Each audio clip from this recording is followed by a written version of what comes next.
Paz do Senhor. O que eu quero falar hoje é a respeito da visão judaica. E quando eu falo visão judaica, eu não estou me referindo às religiões judaicas, como judeus messiânicos, os judeus ortodoxos. Não. A visão judaica que eu estou me referindo é a visão judaica dos apóstolos. Porque o que foi que aconteceu?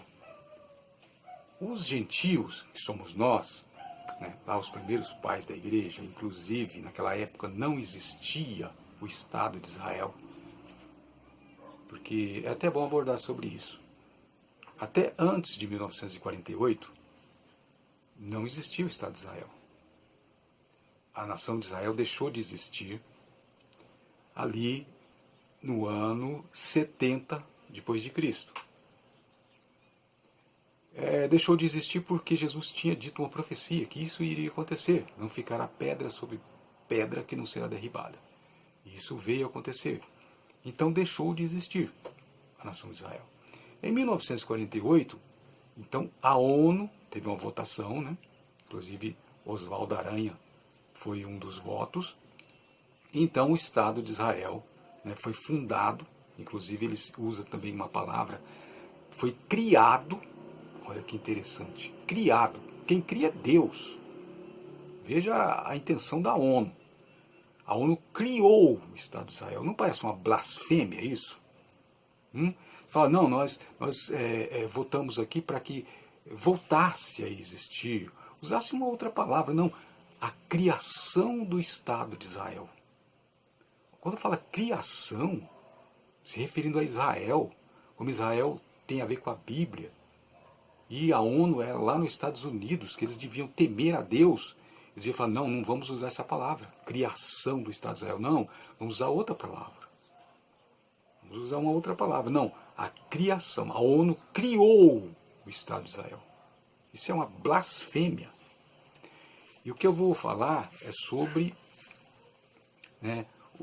não é judaísmo, sobre a visão judaica dos apóstolos.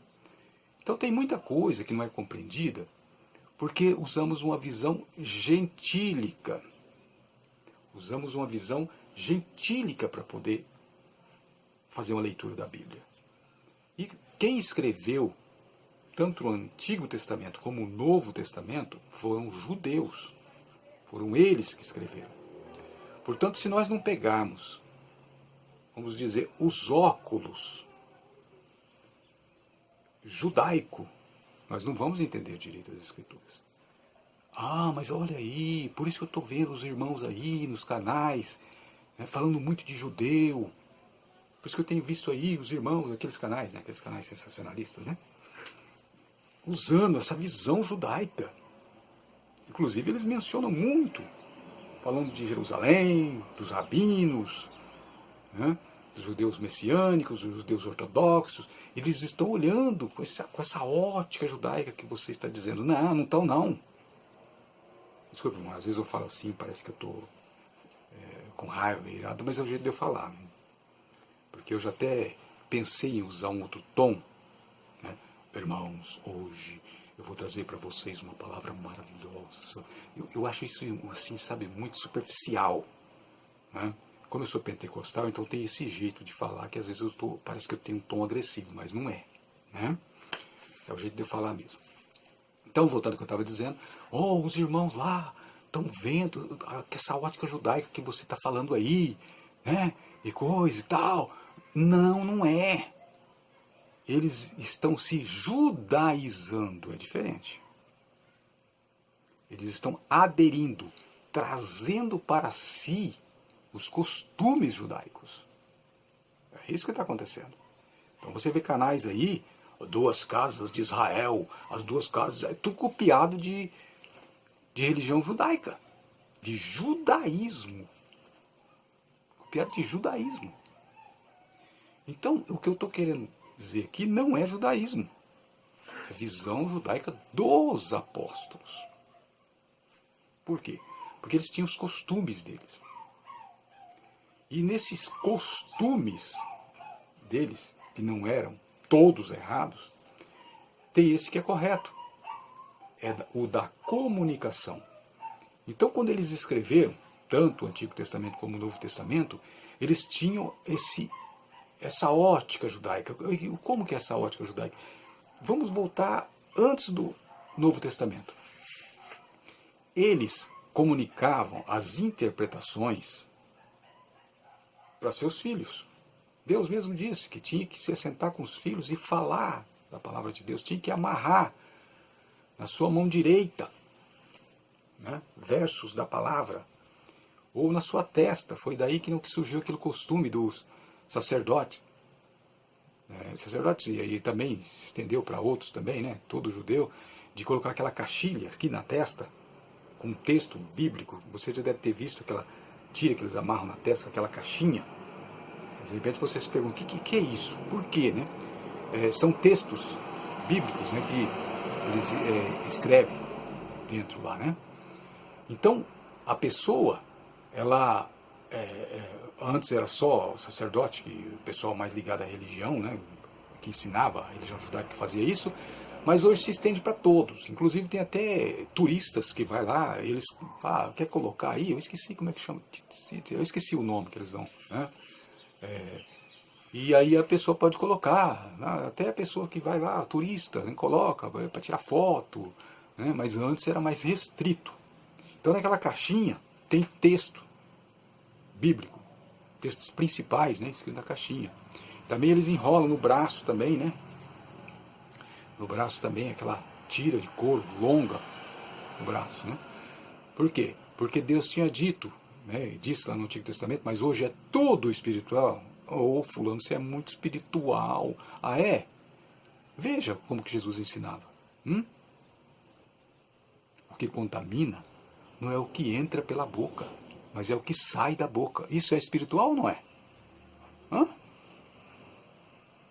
Também não é que entra pela boca. Claro que é. Vai beber veneno para ver se você não morre. Veja, então ele estava falando uma linguagem espiritual. Teve uma ocasião também, eu vou sair um pouco do assunto, para depois vou voltar no assunto de novo. Teve uma ocasião também que ele chegou assim para os entendidão lá, né, das escrituras, e falou para eles assim, lhe digo uma coisa, de quem o Cristo, né, o Messias, é filho? Eles disseram, isso é fácil demais, está respondido já, de Davi, é filho de Davi, o Messias.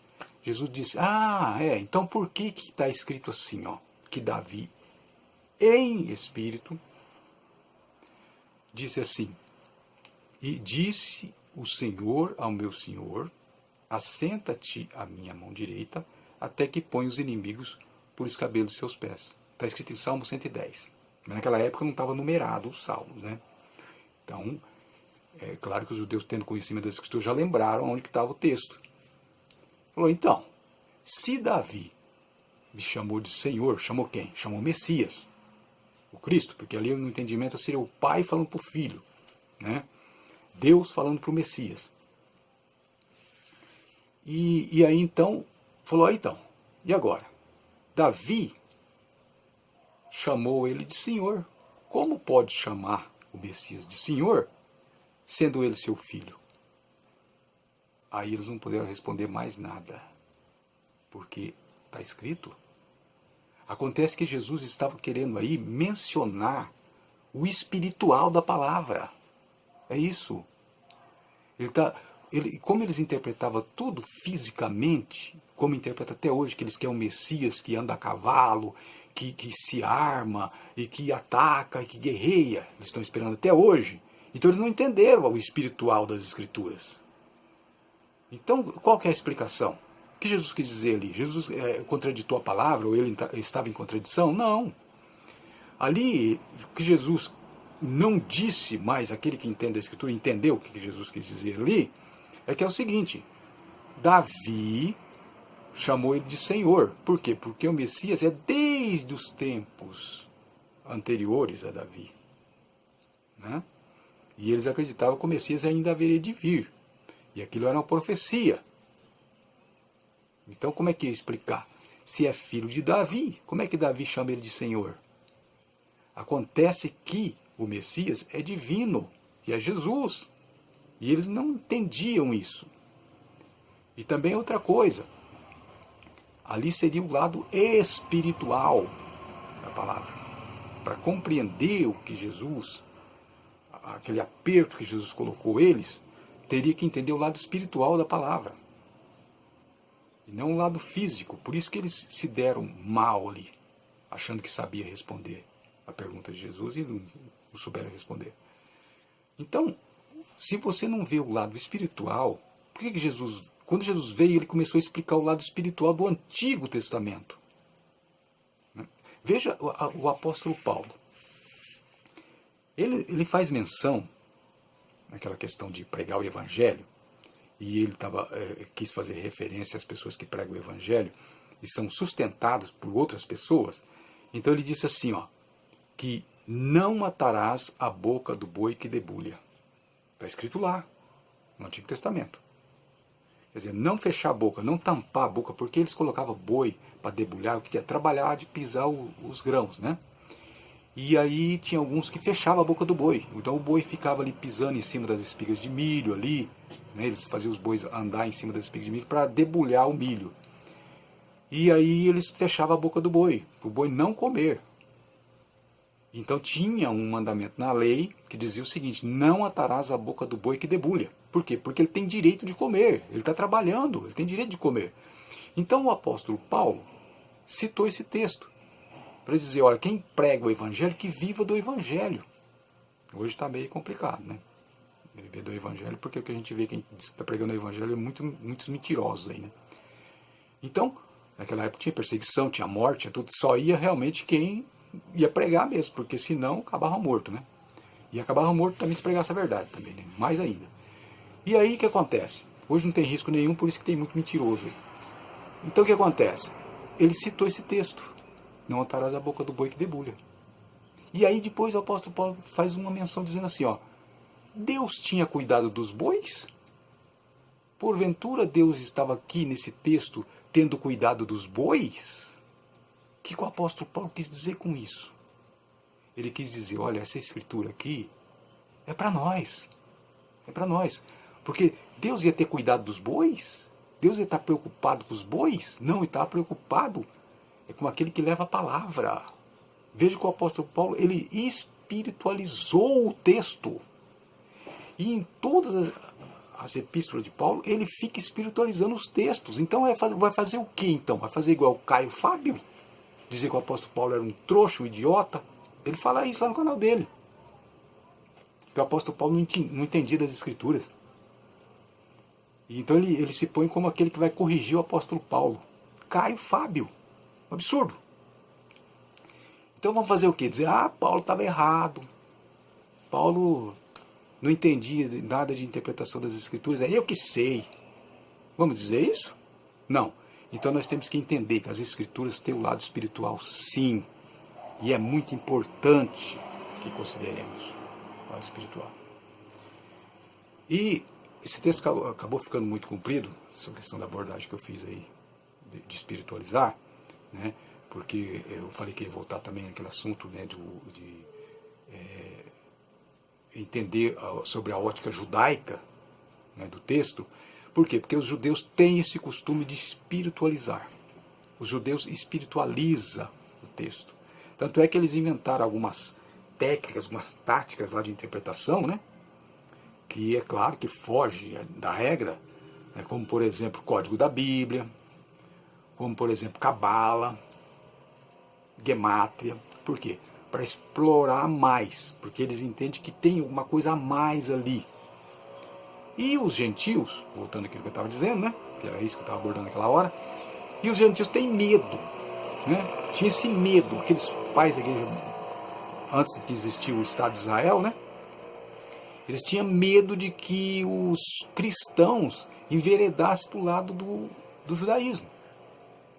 Porque se os cristãos enveredassem para o lado do judaísmo, ia virar uma bagunça. Então, por esse medo, essa cisma de que eles enveredassem para o lado do judaísmo, então fez com que os pais da igreja fossem tirando tudo que fosse aparecendo em matéria de ter uma ótica judaica nas escrituras. E isso foi ruim. Foi muito ruim. Por quê? Porque não se compreende direito as escrituras sem observar com uma ótica judaica. Veja bem, eu estou dizendo uma ótica judaica, não estou dizendo uma ótica do judaísmo. Ótica judaica. Ótica judaica dos apóstolos. Ótica judaica daqueles que escreveram antes dos apóstolos. Então existe essa ótica judaica, não é ótica do judaísmo. O judaísmo é uma religião, uma falsa religião. Ótica judaica. Então eu abordo nos meus estudos sobre também uma ótica judaica. Diferente desses que estão adotando aí o judaísmo nos seus canais. Estou fazendo uma sombra aqui, né? A luz que eu coloquei aqui está fazendo uma sombra, não está bem iluminado aqui. Então, essa ótica judaica eu defendo, mas partir para uma interpretação da ótica do judaísmo, aí eu sou contra. Porque é muito misticismo, é muita coisa antibíblica, muito errada. Então, depois em outros vídeos eu vou falar sobre um assunto muito importante, que é também sobre o nome de Deus. O nome de Deus é uma coisa que se fala muito no judaísmo. Tem alguns que não arriscam falar sobre o nome de Deus porque temem. Tem alguns que se arriscam. E depois os cristãos, assistindo esses vídeos, porque hoje está tudo, né? Tudo ligado. Assistindo esses vídeos, falou, eu também vou abordar esse tipo de assunto. Aí teve gente que, não, o nome de Deus é o seguinte, a pronúncia do nome de Deus é assim, ó. É Yahweh. Começaram assim. E Jesus é Yahushua. Depois foram inventando mais nomes. Aí acabou nesse que virou moda, né? Que é um canal que conseguiu divulgar muito, que é Deus é Yahweh e Jesus é Yahusha. E não pode falar Jesus porque Jesus é uma blasfêmia. Jesus significa que é porco. Isso é porco. Então não pode, porque a Igreja Católica inventou o nome Jesus. Olha, o nome Jesus é transliteração do nome Jesus. Aliás, é uma transliteração, mas houve antes uma transliteração do nome hebraico, que é Yeshua, ou Yeshua. E depois, então, quando escreveram em grego o Novo Testamento, então adotaram-se o nome equivalente, né, uma transliteração, que é Jesus. E depois, para o latim, ficou Jesus. O I foi substituído pelo J. Assim como também usávamos o PH e foi substituído pelo F. Antes escrevia farmácia, por exemplo, com PH. Hoje usa F. Aqueles que dizem que não pode mudar as letras, então quando você for escrever farmácia, lembra, viu? Não usa F não, usa PH. Já que você acha que o J é errado, então você tem que escrever da moda antiga. Você que fica defendendo aí a questão que não pode existir o J, porque não sei o que, coisa e tal. Quando você for escrever farmácia, escreve com PH. Você é inteligente, você não muda, você continua escrevendo do mesmo jeito de antigamente, então escreve PH.